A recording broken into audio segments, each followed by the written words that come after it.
नमस्कार, मैं शिवानी श्रीवास्तव। आज के हमारे इस कार्यक्रम में आपका बहुत बहुत स्वागत है। आज के हमारे इस कार्यक्रम में योग गुरु श्री त्रिभुवन जी पार्थ है। सर, आपका बहुत बहुत स्वागत है। नमस्कार सर, आज का हमारा क्वेश्चन है कि क्या ईश्वर है, क्या कोई ईश्वरीय शक्ति है, और अगर है तो ये किस तरीके से हमारे जीवन को संचालित करती है।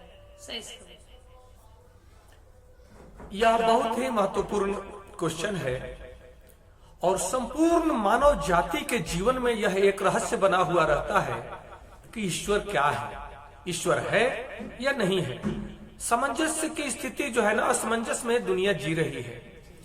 सबसे महत्वपूर्ण बात यह है कि हमारे वेदों उपनिषदों के माध्यम से हमारे ऋषि मुनियों ने, हमारे देवी देवताओं ने जिस शक्ति की चर्चा की है, जिस शक्ति का नामकरण किया है, उस शक्ति के नाम के द्वारा हमें, उस नामकरण के द्वारा उस शक्ति को जानने का प्रयास करना चाहिए।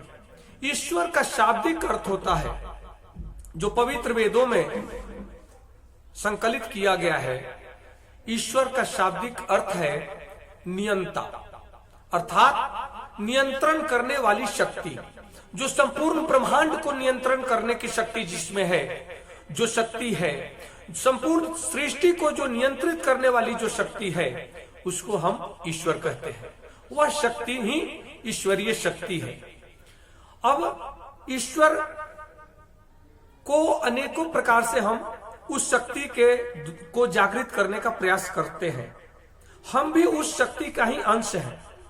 हम उस शक्ति से अलग नहीं हैं, बल्कि उस शक्ति से संपूर्ण ब्रह्मांड अलग नहीं है।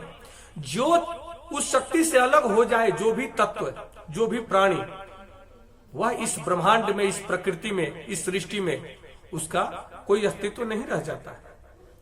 ईश्वर जो शक्ति है, ईश्वरीय शक्ति को जागृत करने का 5 माध्यम हमारे ऋषि मुनियों ने बनाया है। एक भक्ति योग के माध्यम से हम ईश्वरीय शक्ति को जागृत करते हैं, उनके गुणगान करके, उन्हें स्मरण करके। भक्ति योग, कर्म योग, अध्यात्म योग, ज्ञान योग और राज योग, हठ योग के माध्यम से हम ईश्वर को जागृत करते हैं, ईश्वरीय शक्ति को जागृत करते हैं। अब हमें समझना इस बात को है कि आखिर ईश्वर क्या है जिसको जागृत करना है।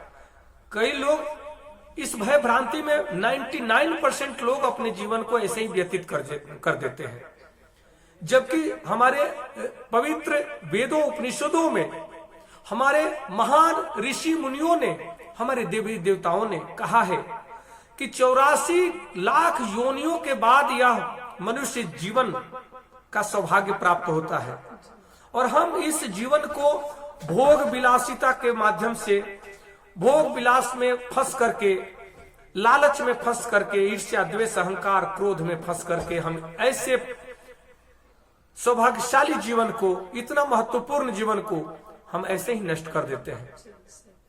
ईश्वर को प्राप्त करने के लिए, इस शक्ति को जानने के लिए सबसे पहली जरूरत है, क्योंकि हम स्वयं वही शक्ति हैं, परंतु हम ईश्वर नहीं हैं। ईश्वर अंश जीव अविनाशी, इसी को भगवान कृष्ण ने भी कहा है कि हे अर्जुन, यह आत्मा अर्थात जो शक्ति स्वरूप आत्मा है, इस आत्मा को न कोई जल भिगो सकती है, न वायु उड़ा सकता है, न कोई अस्त्र उससे काट सकता है, न अग्नि जला सकती है। वो क्या है? तो यह लोग भ्रम में है कि ईश्वर कोई मनुष्य की तरह दिखता है, कैसा है, ये भ्रम में भी लोग हैं। लोगों ने ये भी सोचा है कि ऊपर तो स्वर्ग है, नीचे कितना भी कुकर्म कर लो और थोड़ा सा ईश्वर को याद कर लो तो हमें स्वर्ग मिल जाएगा। यह सब गलत है। यही स्वर्ग है और यही नरक है। कर्म प्रधान विश्व करी राखा। कर्म के अनुसार आपको अपने कर्म का भोगना ही पड़ेगा। कर्म फल कभी निष्फल नहीं होता है। इसलिए ईश्वर को जाने।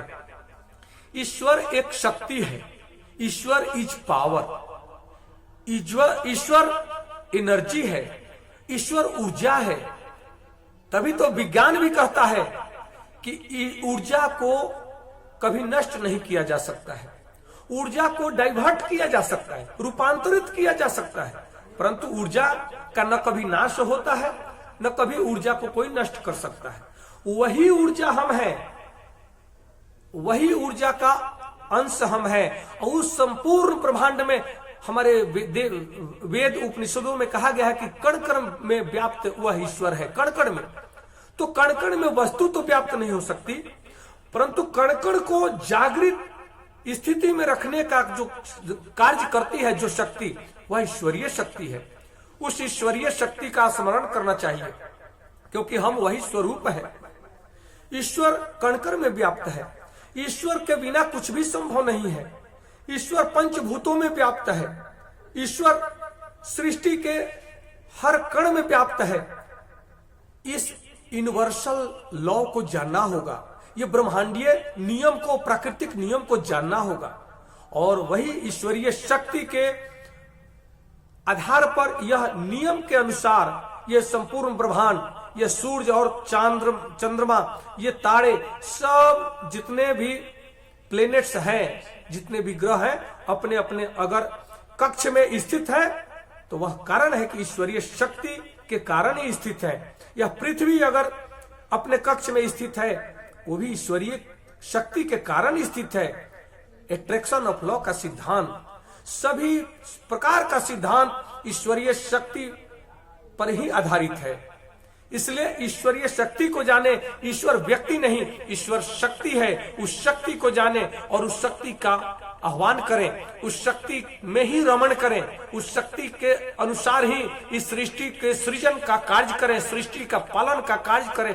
वही तो शक्ति है जो ब्रह्मा विष्णु महेश के द्वारा, के माध्यम से इस सृष्टि का प्रकटीकरण, पोषण और डिस्ट्रॉय करने का कार्य करता है।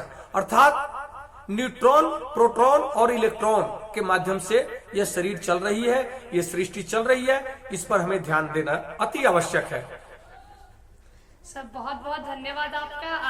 आज हमें भी बहुत ही अच्छा लग रहा है आत्मा के बारे में इतना नया कुछ जानकर। सर आपका बहुत बहुत धन्यवाद। नमस्कार, धन्यवाद।